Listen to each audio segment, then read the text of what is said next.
లలిత exchange Utsav పాత నగల అదే బరువుకి కొత్త నగలు తీసుకో నగల ప్రైస్ లో 20% ఆదా చేసుకోవచ్చు. కొంతమందికి సపోర్ట్గా మాట్లాడుతూ ఉంటారు.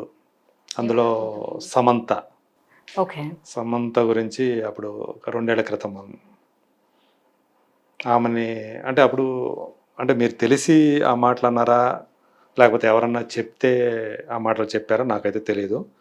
ఒక వీడియో మీరే రిలీజ్ చేశారు, ఒక సెల్ఫీ వీడియో. ఆమెని ఒక డబ్బు సంపాదించే మనిషిగానే చూశారు. ఆమె కోట్లు సంపాదించుకున్నా కానీ తనకు సమాజ సేవ చేయాలని కానీ అందులో డబ్బు తీసుకోవడానికి లేదు. కేవలం ఆమెకి లక్షలు కూడా కాదు, వేలు మాత్రమే ఇచ్చేవాళ్ళు అని మీరు ఆమె అలాంటి జీవితం బతికే కంటే శుభ్రంగా బయటకు వచ్చి ఇప్పుడు తన జీవితం తను జీవించడమే బాగుంటుంది అని చెప్పేసి ఒక చేశారు. అది నిజంగా మీకు తెలుసా అని నాకు అంటే అది అనిపించింది. కూడా నేను విన్నది, క్లోజ్ సర్కిల్లో విన్నది. That is one point. ఇక విడాకులు తీసుకోవడానికి అదొక్కటే కారణాలు అని మనం చెప్పలేం కదా. భార్యాభర్తల సంబంధాలు అనేవి ఎన్నో విషయాల మీద ఆధారపడి ఉంటాయి. అది అందులో ఇంకోటి కూడా మీరు ఏమని చెప్పారంటే ఆమెకి తల్లి కావాలని ఉంది, కానీ ఆమెని అది కూడా దాని నుంచి కూడా దూరం చేశారన్నట్లు మాట్లాడారు అందులో. జనాల కామెంట్స్కి దాన్ని అలా నీకు మదర్ అవ్వాలని లేదు, నీకు తిరగాలని ఉంది. ఇది ఎలా అయిపోయిందంటే సొసైటీ జడ్జిమెంటల్. ఇప్పుడు హీరో హీరోయిన్ పెళ్లి చేసుకున్నారు, వాళ్ళిద్దరూ విడాకులు తీసుకున్నారు, వాళ్ళ సాగు వాళ్ళు చేస్తారు. కానీ మా హీరో తోపుగాడు, కానీ ఆ హీరోయిన్ బరితెగించింది అంటే ఆడది అంటే జడ్జిమెంటల్. ఇంక ఎవరన్నా కానీ నువ్వు అలాంటి పాత్రలు చేసావు కాబట్టి నిన్ను వదిలేసిండు, నువ్వు అట్లాంటి రోల్స్ అట్లాంటి డ్రెస్సులు వేసుకున్నావు అంటే డ్రెస్సే క్యారెక్టరా? What is the meaning of character? ఇది ఎట్లా ఉంటుందంటే శీలం అంటే ఆడదానికి మాత్రమే ఉండేటటువంటి ఒక ప్రత్యేక పదార్థం అని చూసే సమాజం ఇది. పితృస్వామ్య సమాజం అన్నది. What is the meaning of శీలం? గుణం కదా. శీలం అంటే ఏమిటి? గుణం. అది వస్తువు కాదు, అది ఆడపిల్లకి మగపిల్లోడికి ఇద్దరికి ఉండాలి. కానీ ఈ పితృస్వామిక సమాజంలో ఎంత మంచి హీరో, మా హీరోకి ఈమె డిజర్వ్ కాదు. ఆమె సమంత కాకపోయినా ఎవరు డిజర్వ్ కాదు స్త్రీ స్థానంలో. ఇంకొకరున్నా సేమే. ఆ స్థానంలో సమంత కాకపోయినా ఒక నార్మల్ ఎవరో వీళ్ళకి తెలియని ఒక బిజినెస్ మ్యాగ్నెట్ కూతురుని వచ్చి చేసుకొని ఆమె విడాకులు తీసుకున్నా అది బిజినెస్ దానికి డబ్బులు ఎక్కువ అయ్యి కొవ్వు బట్టి మా హీరోని వదిలేసింది. లేదో పేద పిల్లని చేసుకొని డివోర్స్ అంటే నిన్న కాక మొన్న దానికి డబ్బులు వచ్చేసరికి కొవ్వు నెత్తికెక్కింది, అందుకే విడాకులు. ఎప్పుడైనా అటువైపే వెళ్తాయి, ఒక సైడే వెళ్తాయి. ఖచ్చితంగా స్త్రీ వైపే వెళ్తాయి. చూడండి మీరు, పురుషుడు చాలా గొప్పోడు, ఆడేం చేసి ఉంటాడు. నేను I'm not talking about particular hero, I'm talking about men. ఎవరైనా సరే మా హీరో తోపు, స్వామి పూజలు, వ్యక్తి పూజలు. స్త్రీ అంటే పనికి మాలింది, వాళ్ళ అమ్మే మంచిది, ఇంకెవత్తి మంచిది కాదు.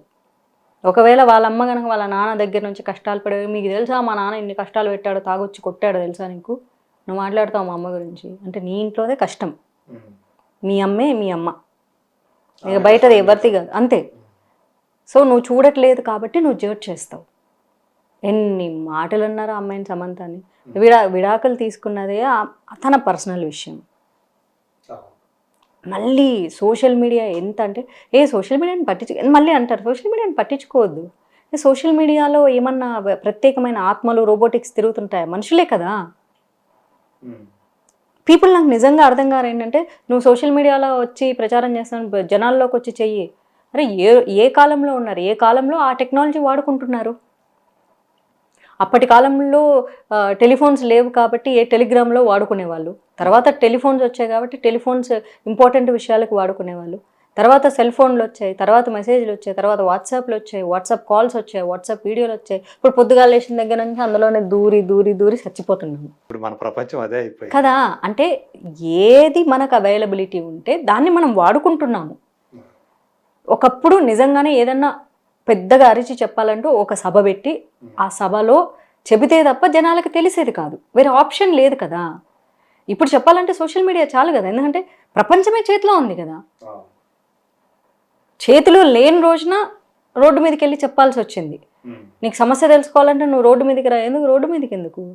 నీకు పోలీసు ఇప్పుడు సమస్య వస్తుంటే నువ్వు పోలీసు వాడు ఫోన్ చేసి చెప్తున్నావు కదా, పోలీస్ స్టేషన్ పరిగెత్తుకుపోవట్లేదు కదా.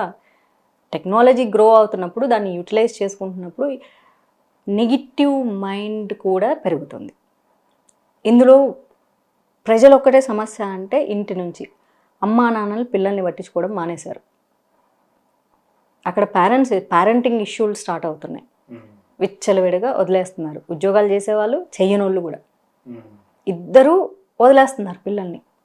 ఆ డిసిప్లినరీ ఇది లేకుండా వాళ్ళు ఏం చేస్తున్నారో మానిటరింగ్ లేకుండా ఉంటే సైకోపాత్స్లా తయారవుతున్నారు. జడ్జిమెంటల్. స్త్రీ అన్నది ఎప్పుడూ స్త్రీ అన్నది ఏంటో అది అంశమే కాదు. ఆమె ఒక యాక్చువల్లీ చెప్పాలంటే నేను ఏం చెప్పాలి, ఆమెది ఒక అణగారిన జాతి, ఓ తక్కువ స్త్రీని ఒక ప్రాణిగా కాకుండా ఒక వస్తువుగా మళ్ళీ అంటారు నువ్వు ఇప్పుడు కూర్చొని మీడియా ముందు మాట్లాడుతున్నావు అంటే అలా మాట్లాడిన దాని కిందే కదా మీరు కామెంట్ చేస్తున్నారు.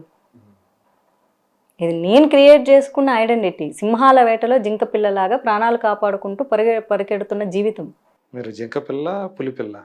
నేను 100% నేను పులిలా ఫీల్ అయ్యి పరిగెడుతుంటా అంతే. అందులో భగవంత్ కేసరిలోనే ఆ డైలాగ్ ఉంది, పిల్లల్ని ఆడపిల్లల్ని జింక పిల్లలా కాదమ్మా పులి పిల్లలా పెంచాలి అని చెప్తాడనమాట. మనం ఎండ్ ఆఫ్ ద డే మనం మనుషులమే, కానీ క్వాలిటీస్ అడాప్ట్ చేసుకునేటప్పుడు నేను పులిని అనుకుంటే తప్ప నేను పరిగెత్తలేను.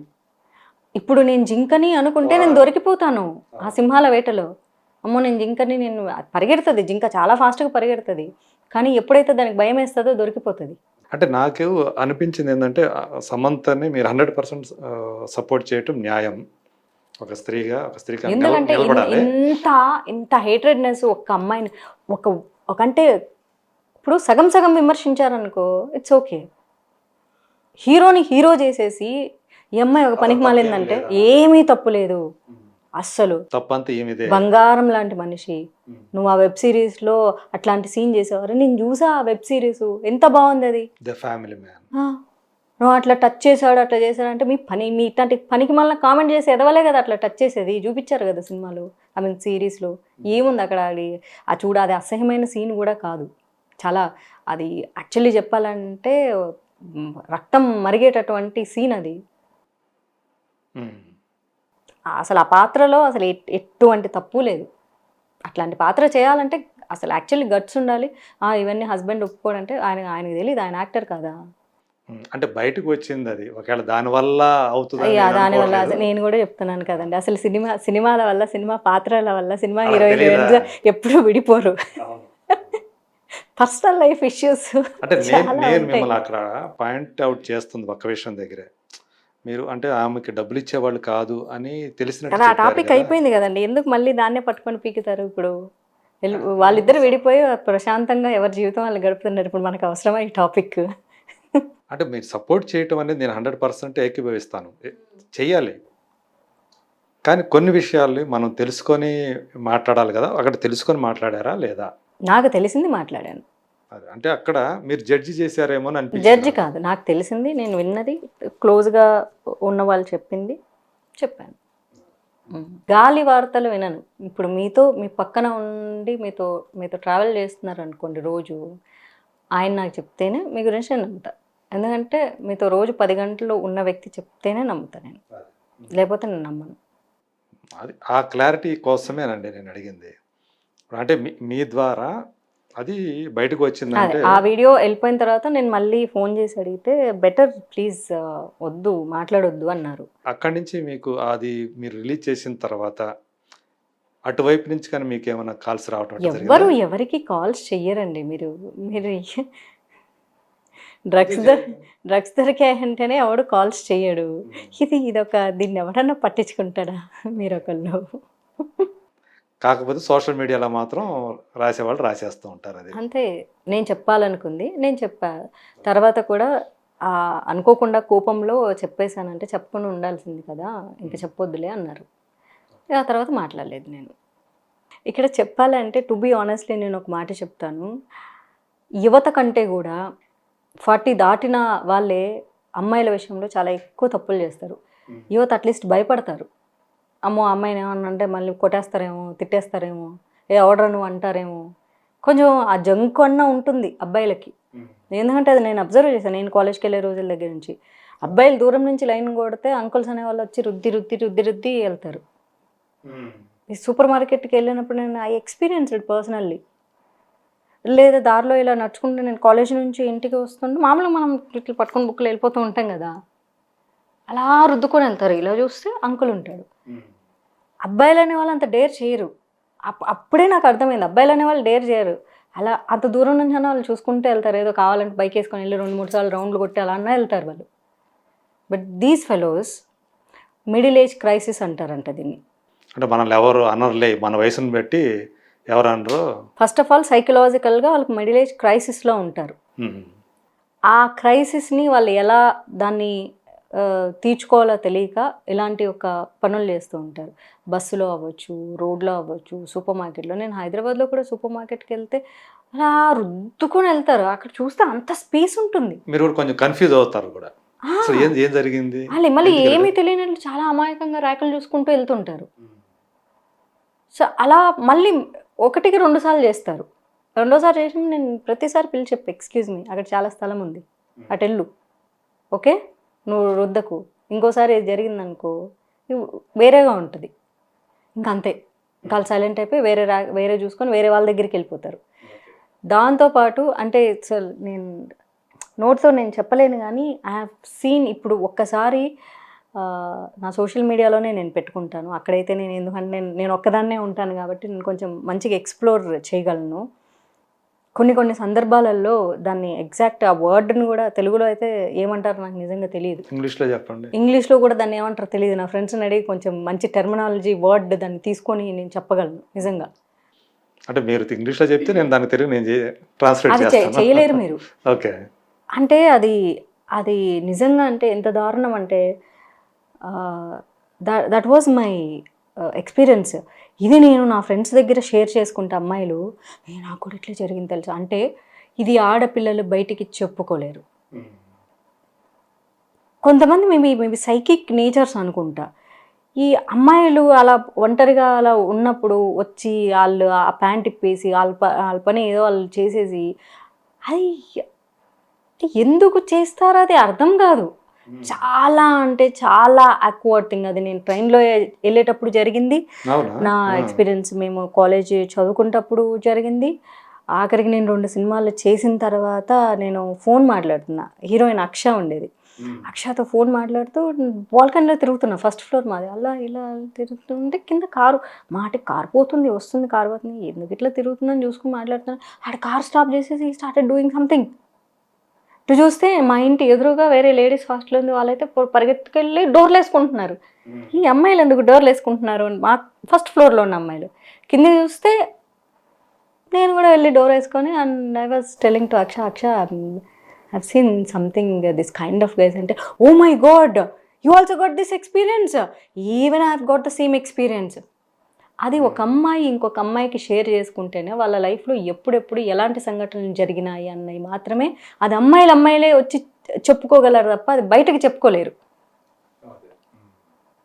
మేము కాలేజ్లో డిగ్రీ సెకండ్ ఇయర్ చదివేటప్పుడు ఎగ్జామ్స్ జరుగుతున్నప్పుడు ప్రిపేర్ అవుతుంటాం. ఈవినింగ్ చల్లగా ఉంటుంది, అందరికి ఇంటి మా రైల్వే క్వార్టర్స్. మేము బయట కంపౌండ్లో చదువుకుంటూ అటు ఇటు చెట్ల మధ్యలో తిరుగుతూ ఉంటే వన్ గై వాజ్ మా ఇంటి ముందు రోడ్డు, ఇంకా తర్వాత అంతా మాకు చెట్లు అనమాట. ఎందుకంటే అక్కడ జైలు వాల్ వస్తుంది, మాది బళ్ళారి జైలు వాల్, మొత్తం ఇంకా పిచ్చి చెట్లు అంతా ఉంటాయి. ఎప్పుడన్నా ఒకసారి ఆ రైల్వే డిపార్ట్మెంట్ వాళ్ళు వచ్చి కొంచెం క్లియర్ చేసిపోతుంటారు. బట్ చెట్లు ఉంటాయి, స్నేక్స్ వస్తూ ఉంటాయి, బట్ ఇళ్ళ వరకు రావు. ఎందుకంటే ఇంకా మాదే లాస్ట్ లైన్ కాబట్టి.